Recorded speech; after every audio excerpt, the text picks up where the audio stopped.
JP Morgan says we'll close about 300 branches over the next couple of years because more and more people are doing their banking online. That means traditional brick and mortar branches aren't as critical as they were back in the day. There's a panic wave sweeping through the country as JP Morgan Chase Bank closes multiple branches and calls for customers to make moves to safeguard their funds.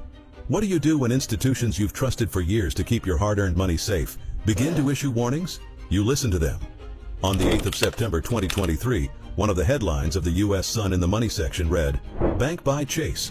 Bank is closing 5 locations in the same state as customers warn to make plans to secure their money." Now, there's no doubt that this would send chills down the spine of anyone who has their funds in the hands of this institution. But what is really going on? As it stands, JP Morgan Chase Bank has already filed the paperwork needed to shut down 3 of its branches in Washington state, and it's expected that a total of 5 branches will be shut down. But they're not the only ones, and reports show that several other banks across the country are closing down. Bank of America, U.S. Bank, Umpqua, and Wells Fargo are also shutting down branches in multiple locations.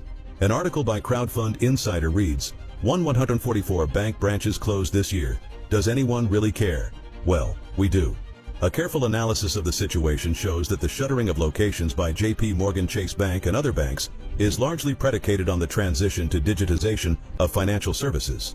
The brick-and-mortar system that we've generally known to be the standard is gradually fizzling out as online transactions via internet banking and mobile apps are increasingly becoming readily available and popular. It's a pretty simple bargain.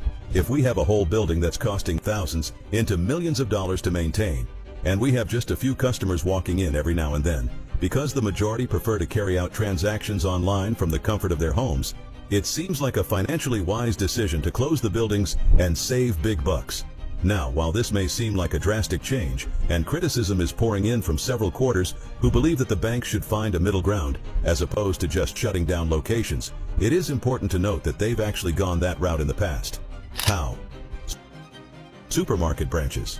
In a bid to cut costs, reach more customers, and make transactions more convenient, banks began opening in-store locations in supermarkets. So, instead of occupying as much as 5,000 square feet like a traditional bank location, these spaces take up only about 400 to 600 square feet. They also cost way less to set up at $200,000 to $300,000 compared to well over $1 million for a regular brick-and-mortar location. These in-store branches have the facilities to offer basic services, as well as a few high-scale equipment like video phones and automated loan machines.